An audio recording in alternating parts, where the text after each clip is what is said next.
Large scale ಒಂದು ಕಾರ್ಖಾನೆ ಅಂತ ಹೇಳಿದ್ರೆ ಮಂಗಳೂರು ರಸಗೊಬ್ಬರ ಕಾರ್ಖಾನೆ. ಇದರ ಮೂಲ ಉದ್ದೇಶ ಹೇಗಿತ್ತು ಅಂತ ಹೇಳಿದ್ರೆ ರೈತರಿಗೆ ಗೊಬ್ಬರ ಕೊಡುವುದು, ಕರಾವಳಿ ಭಾಗದವರಿಗೆ ಉದ್ಯೋಗ ಸೃಷ್ಟಿ ಅಂತ ಹೇಳಿ.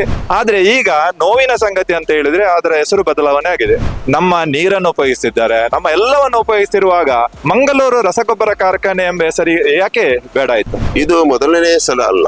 UB ಗ್ರೂಪ್ ಅಂತ ಜುವಾರಿ ಬಂದಿತ್ತು, ಸ್ಪಿಕ್ ಬಂದಿತ್ತು. ಆದ್ರೆ ಇಷ್ಟರವರೆಗೆ ಬೋರ್ಡ್ ಒಂದು ಮಂಗಳೂರು ರಸಗೊಬ್ಬರ ಕಾರ್ಖಾನೆ ಅನ್ನೋ ಹೆಸರನ್ನ ಹಾಗೆ ಉಳಿಸಿಕೊಂಡಿದ್ರು. ಹೆಸರನ್ನು ಚೇಂಜ್ ಮಾಡಿ ಅಲ್ಲಿ ಅದರ ಕುರುಹೇ ಇಲ್ಲ.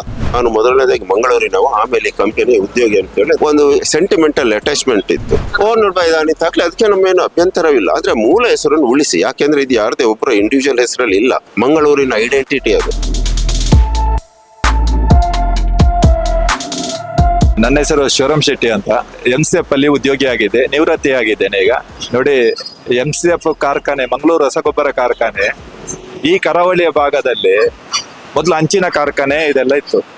ಆಮೇಲೆ ಆ ಹಂಚಿನ ಕಾರ್ಖಾನೆ ಹೋದ್ಮೇಲೆ ಲಾರ್ಜ್ ಸ್ಕೇಲ್ ಒಂದು ಕಾರ್ಖಾನೆ ಅಂತ ಹೇಳಿದ್ರೆ ಮಂಗಳೂರು ರಸಗೊಬ್ಬರ ಕಾರ್ಖಾನೆ.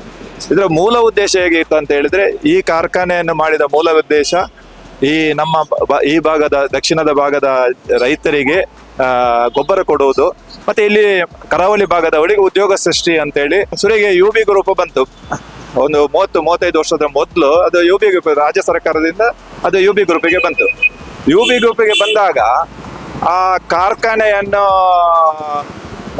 ತೆಗೆದುಕೊಂಡಾಗ ಅದರ ಮೂಲ ಹೆಸರಿತ್ತು ಮಂಗಳೂರು ರಸಗೊಬ್ಬರ ಕಾರ್ಖಾನೆ ಅಂತ ಅದರ ಹೆಸರಿತ್ತು. ಆ ಮಂಗಳೂರು ರಸಗೊಬ್ಬರ ಕಾರ್ಖಾನೆ ಇತ್ತು. ಇವಾಗ ಅದರಲ್ಲಿ ಪಾರಾದೀಪ್ ಕೆಮಿಕಲ್ಸ್ ಅಂತ ಹೇಳಿ ಹೆಸರು ಬಂದಿದೆ. ಅವರು ಇದನ್ನು ಈಗ ಟೇಕ್ ಓವರ್ ಮಾಡಿದ ಮೇಲೆ ಅದರ ಹೆಸರು ಬದಲಾವಣೆ ಮಾಡಿದ್ದಾರೆ. ನೋವಿನ ಸಂಗತಿ. ಯಾಕಂತ ಹೇಳಿದ್ರೆ ಇಲ್ಲಿಯ ರೈತರು, ಅದು ಫಲವತ್ತಾದ ಭೂಮಿ, ತುಂಬಾ ಫಲವತ್ತಾದ ಭೂಮಿ. ಆದ್ರೆ ಈಗ ನೋವಿನ ಸಂಗತಿ ಅಂತ ಹೇಳಿದ್ರೆ ಅದರ ಹೆಸರು ಬದಲಾವಣೆ ಆಗಿದೆ. ಏಕಾಏಕಿ ಹೆಸರು ಬದಲಾವಣೆ ಆಗಿದೆ. ನಮ್ಮ ಪ್ರಶ್ನೆ ಒಂದೇ, ಆ ಹೆಸರಿನ ಬಗ್ಗೆ ಮಾತ್ರ. ಅವರ ಏನೆಲ್ಲ ಡೀಲರ್ಸ್ ಅದು ಅವರೊಳಗೆ ಆಗಿದೆ, ಒಪ್ಪಂದ ಆಗಿದೆ, ಅದರ ಬಗ್ಗೆ ಅಲ್ಲ.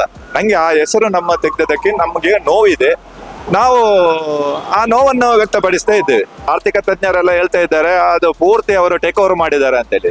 ನಾವು ಕೇಳೋದು, ಅದು ಪೂರ್ತಿ ಟೇಕ್ ಓವರ್ ಮಾಡ್ಲಿ, ಏನೇ ಮಾಡ್ಲಿ, ನಮ್ಮ ನದಿ ನೀರನ್ನು, ನೇತ್ರಾವತಿ ನದಿ ಪುಣ್ಯ ಭೂಮಿಯ ಈ ನೇತ್ರಾವತಿ ನದಿ ನೀರನ್ನು ಉಪಯೋಗಿಸ್ತಾ ಇದ್ದಾರೆ.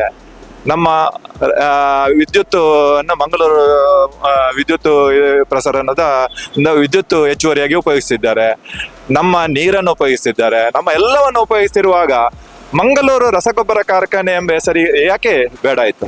ನಾವೇನೆಲ್ಲ ಕಳ್ಕೊಳ್ಳೋದ ಅಂತ ನಮ್ಮ ಪ್ರಶ್ನೆ. ನಮ್ಮ ಸೆಂಟಿಮೆಂಟ್ ಅದು, ಮಂಗಳೂರಿನ ಜನರ ಸೆಂಟಿಮೆಂಟ್.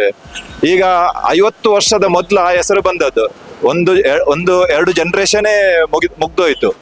ಈಗ ಎಲ್ಲರಿಗೆ ಮರೆತು ಹೋಗುವಾಗ ನೀವು ಏಕಾಏಕಿ ಹೆಸರು ತೆಗೆದಂತ ಹೇಳಿದ್ರೆ ಮುಂದಿನ ಇದು ಟ್ರಯಲರ್ ಅಂತ ನಾನು ಭಾವಿಸ್ತಾ ಇದ್ದೇನೆ. ಯಾಕಂದ್ರೆ ಮುಂದಿನ ದಿನದಲ್ಲಿ ಮಂಗಳೂರು ಹಾರ್ಬರ್ನ ಹೆಸರು ಕೂಡ ಬದಲಾವಣೆ ಆಗ್ಬಹುದು.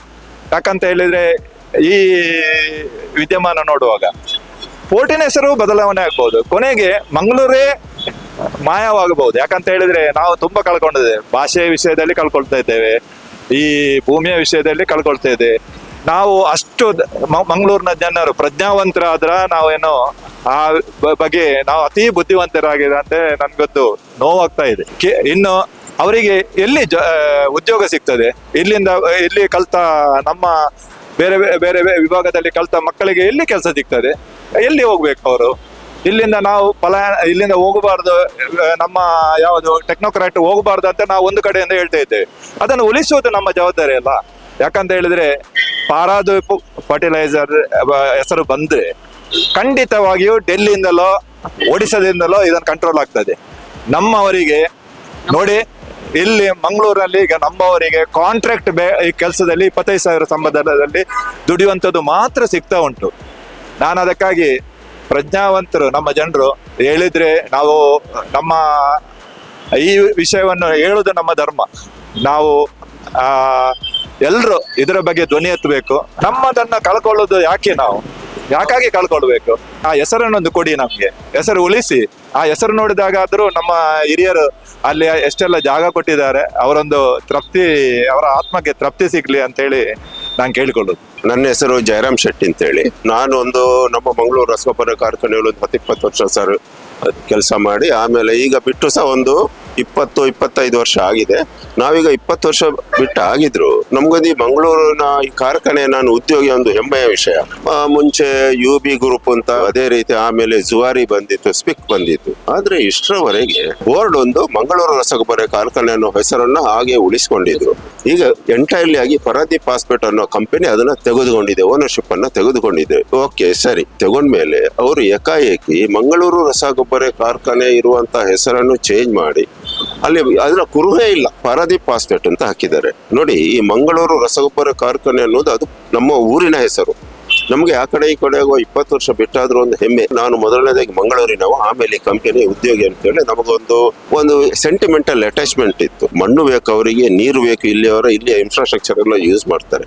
ಆದ್ರೆ ಆ ಮೂಲ ಹೆಸರನ್ನು ಅವರು ಅಳಿಸಿ ಹಾಕಬಾರ್ದು, ಅದನ್ನು ಯಾವ ರೀತಿಯಲ್ಲಾದ್ರೂ ಉಳಿಸ್ಕೊಳ್ಬೇಕು. ಪಾರಾದೀಪ್ ಫಾಸ್ಫೇಟ್ ಅಂತಾನೆ ಹಾಕಲಿ, unit Mangalore chemicals and fertilisers ಅಂತ ಹಾಕ್ಲಿ, Mangalore chemicals and fertilisers is ನಾವು ಪಾರಾದೀಪ್ ಫಾಸ್ಫೇಟ್ ಅಂತ ಹಾಕ್ಲಿ, ನಮ್ದೇನು ಅಭ್ಯಂತರ ಇಲ್ಲ. ಆದ್ರೆ ಆ ಮೂಲ ಹೆಸರನ್ನು ತೆಗೆಯೋದು ಅಂತ ಹೇಳಿದ್ರೆ, ಯಾಕೆಂದ್ರೆ ಯಾರ್ದು ಒಬ್ಬರದ ಹೆಸರು ಇಲ್ಲ, ಅದು ಇಲ್ಲಿನ ಊರಿನ ಹೆಸರನ್ನು ಇಟ್ಟಿದ್ದಾರೆ ಅಲ್ವಾ. ಅಂದ್ರೆ ಮೂಲ ಹೆಸರನ್ನು ಉಳಿಸಿ, ಯಾಕೆಂದ್ರೆ ಇದು ಯಾರದೇ ಒಬ್ಬರ ಇಂಡಿವಿಜುವಲ್ ಹೆಸರಲ್ಲಿ ಇಲ್ಲ, ಮಂಗಳೂರಿನ ಐಡೆಂಟಿಟಿ ಅದು, ಅದನ್ನ ಹಾಗೆ ಉಳಿಸ್ಕೊಳ್ಬೇಕು ಅಂತ ನಾವು ಹೇಳೋದು.